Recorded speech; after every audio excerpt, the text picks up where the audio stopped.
नमस्कार दोस्तों, निरंतर करंट अफेयर्स में आप लोगों का स्वागत है। आज हम लोग अपने डिस्कशन की शुरुआत करते हैं युद्ध अभ्यास वीर गार्जियन 23 से।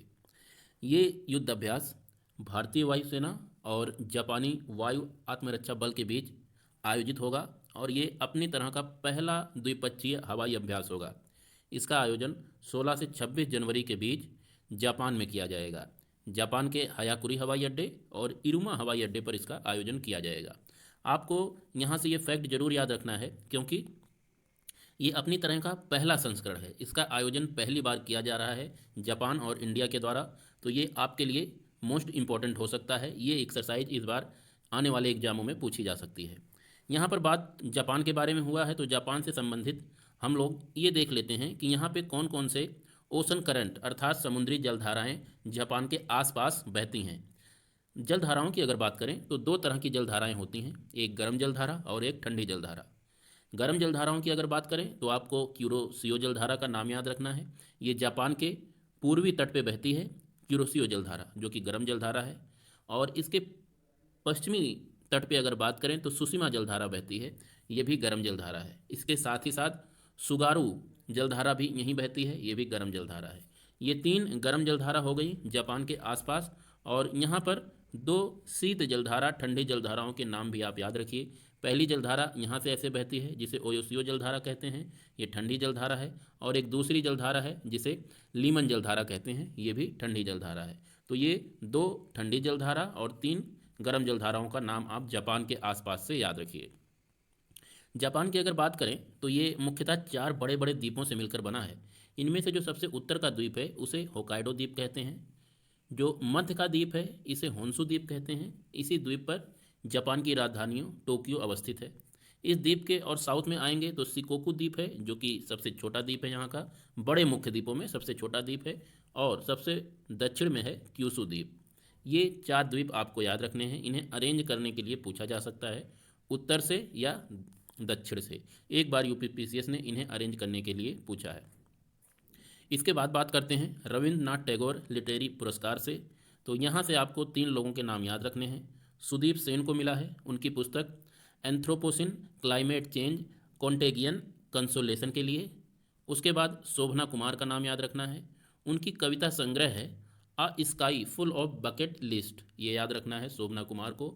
और संजय के रॉय को मिला है सामाजिक उपलब्धि के लिए।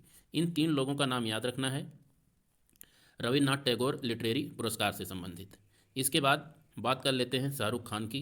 शाहरुख खान भी इस समय चर्चे में हैं क्योंकि इन्हें ब्रिटेन की एक पत्रिका है अंपायर पत्रिका, उसने विश्व के 50 महानतम अभिनेताओं की सूची में शाहरुख खान का नाम भी दर्ज किया है, इसीलिए ये चर्चे में है। इनका नाम आप याद रखिएगा। 50 महानतम अभिनेताओं की सूची में शाहरुख खान का नाम है।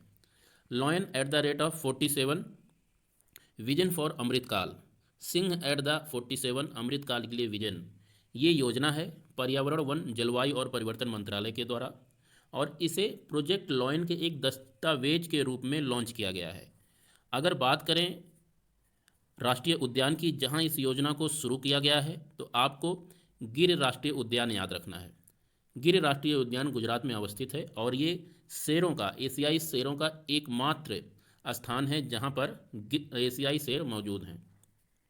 गुजरात के अन्य राष्ट्रीय उद्यानों की अगर बात करें तो जो इम्पोर्टेंट राष्ट्रीय उद्यान हैं वो गिर राष्ट्रीय उद्यान, वेलवादर राष्ट्रीय उद्यान, बंसदा राष्ट्रीय उद्यान और मेरीन राष्ट्रीय उद्यान है। इन चारों राष्ट्रीय उद्यानों को आपको गुजरात से याद रखना है। डोकरा धातु शिल्प की बात करते हैं, ये चर्चा में है। तो सबसे पहले जान लेते हैं डोकरा धातु शिल्प कहाँ कहाँ पर किन किन राज्यों में प्रचलित है। तो इसके लिए आपको झारखंड, छत्तीसगढ़, उड़ीसा, पश्चिम बंगाल और तेलंगाना, इन राज्यों को याद रखना है। यहाँ पर ओझा समुदाय के लोग इस शिल्प को अपने व्यापक स्तर पर प्रयोग करते हैं और अपने आजीविका चलाने के लिए इसका यूज करते हैं। इस धातु शिल्प में ये लोग लॉस्ट वैक्स कटिंग तकनीक का प्रयोग करते हैं। डोकरा कलाकृतियों की अगर बात करें तो मुख्य रूप से इसमें पीतल का प्रयोग किया जाता है और पीतल के प्रयोग से विभिन्न तरह की कलाकृतियाँ बनाई जा सकती हैं। आप ये इमेज में भी देख सकते हैं कितनी प्यारी मूर्तियाँ हैं जो कि इस तकनीक का यूज करके बनाया जाता है। लॉस्ट वैक्स तकनीक की अगर बात करें तो ये सिंधु सभ्यता के समय से ही प्रचलित है और तब से लेके अब तक डोकरा के फॉर्म में ये मौजूद है। लॉस्ट वैक्स तकनीक में जिस भी चीज़ की मूर्तियाँ बनाई जाती हैं पहले उसे लिक्विड फॉर्म में बदला जाता है और उसके बाद मोल्डिंग्स होती हैं, कास्टिंग्स होते हैं।